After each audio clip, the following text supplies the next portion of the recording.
Today we're going over MPC1 MIDI CC mapping. Freebie. Here's the short version. Hook up your class-compliant MIDI controller.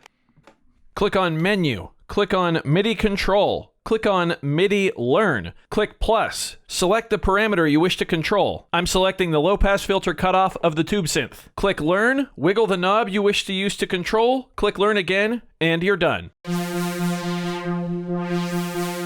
Hey, how's it going, everybody? Welcome to Freebeat, where I post new music-related content every single day, so if that sounds good to you, hit that subscribe button, ring that notification bell. Today's patron shout-out goes to Lee Crampton. Thank you so very much for the support. Let's get started. So, like I showed you in that little intro, today we're going to be going over how to use an external MIDI controller to control MIDI CCs on the MPC1, and it's actually a really simple and easy process. So let me go ahead and unplug my controller here so we can start from scratch. Going to go a little slower and more detailed than I did in that quick little intro. So the MIDI controller I'm using today is the Novation Launch Control XL, a super flexible controller that just has a bunch of knobs, a bunch of faders, and some buttons. I've used this before with the OPZ, and it was a lot of fun.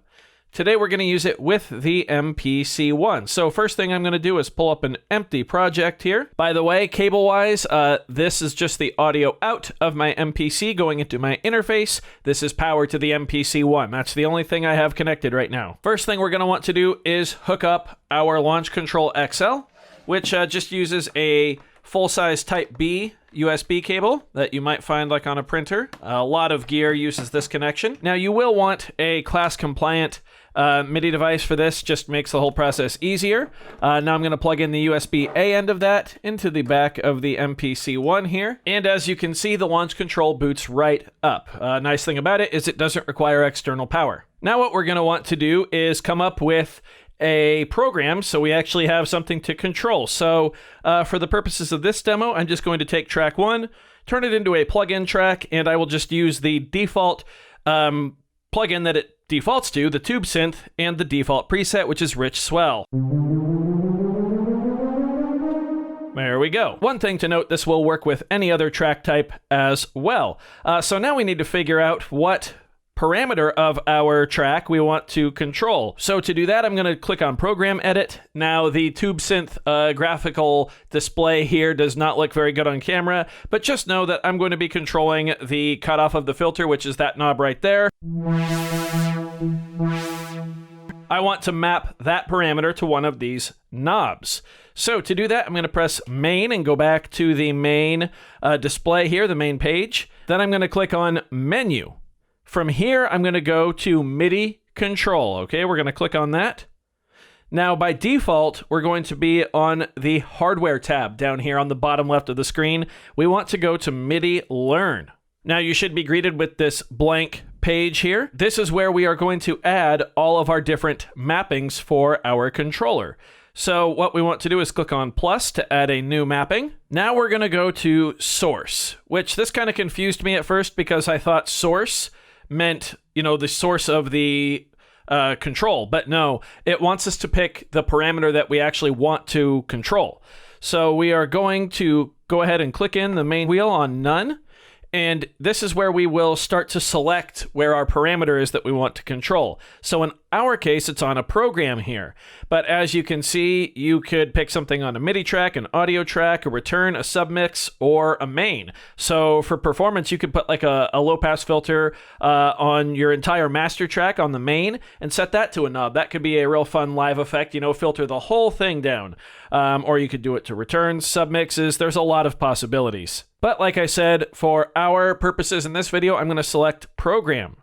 Okay, so now we have a list of all of our programs. In this project, I only have one. It's just plugin number 1.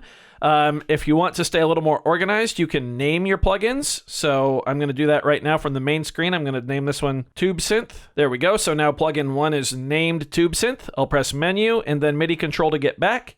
If we go to Source again, we will have to once again go down and pick Program. Then we can see it's now named Tube Synth. So I will pick that. Now, right under where it says Tube Synth, it says Target. If we select that and click in the wheel, now we can see, we can further narrow down what we want to control. So there's a bunch of mixer parameters here, which is cool. We can do volume, pan, solo, and our 4 different sends. So if I did have a filter as a send effect, we could control that from here. But I want to control the filter that's actually in the plugin itself. So I'm going to go down to Program. Now we have a long list of all of the parameters that are controllable in the tube synth. As you can see, there's a lot. So I'm going to look for filter cutoff. Here we go, low pass filter cutoff, LPF cutoff. I'm going to click on that, okay? So now we have target tube synth LPF cutoff, all right? Now really quick, let's figure out what knob we want to use to control this. I want to use this knob right here. So here's how you map it. Up at the top where it says Learn, we're going to click on that and it's going to highlight it in white. Then we're simply going to turn whatever knob we want to use to control the low-pass filter. There we go. As you can see, as soon as I turn that knob, it fills in the proper information on its own right there. I press Learn again, and now the tube synth's low-pass filter is mapped to this knob right here. And this will work no matter what screen we're on the MPC one. So if I go back to the main screen, start playing the synth,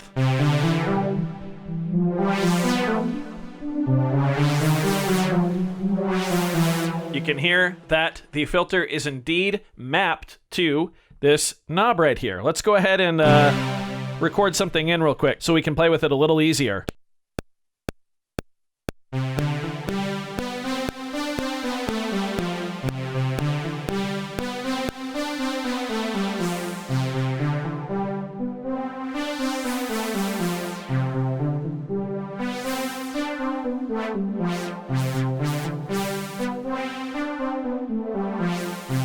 Just like that, we've got it MIDI mapped. Let's do one more. Let's set the overall volume of the Tube Synth plugin to one of our faders here.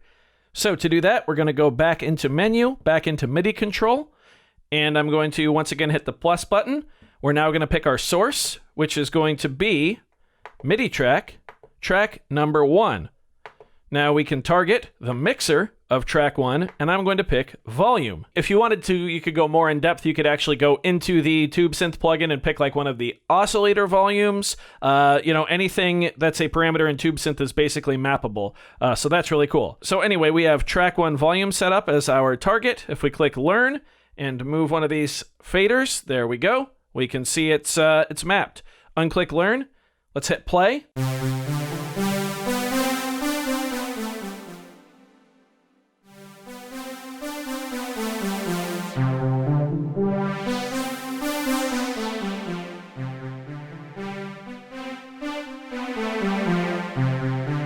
And as you can see, fader number 1 is controlling the level of our track number 1, which has the Tube Synth plugin on it, which is having its low-pass filter controlled by this knob right here. So that's really how easy it is to map your MIDI CCs with an external controller in the MPC standalone series. I'm using the MPC one here, but this will work for any of the MPC standalone devices. I was pleasantly surprised at how easy it was, and I am really starting to look at the MPC in a different way. More of a live performance tool than something I want to sample and arrange with. And I think that it's going to have a pretty bright future in my live setup. So I do hope you found this video informative or at least entertaining. If you did, be sure to leave a like on it. If not, you can always leave a dislike. That's okay too. Doesn't hurt my feelings, just makes me try that much harder next time. Either way, be sure to hit the subscribe button, ring that notification bell.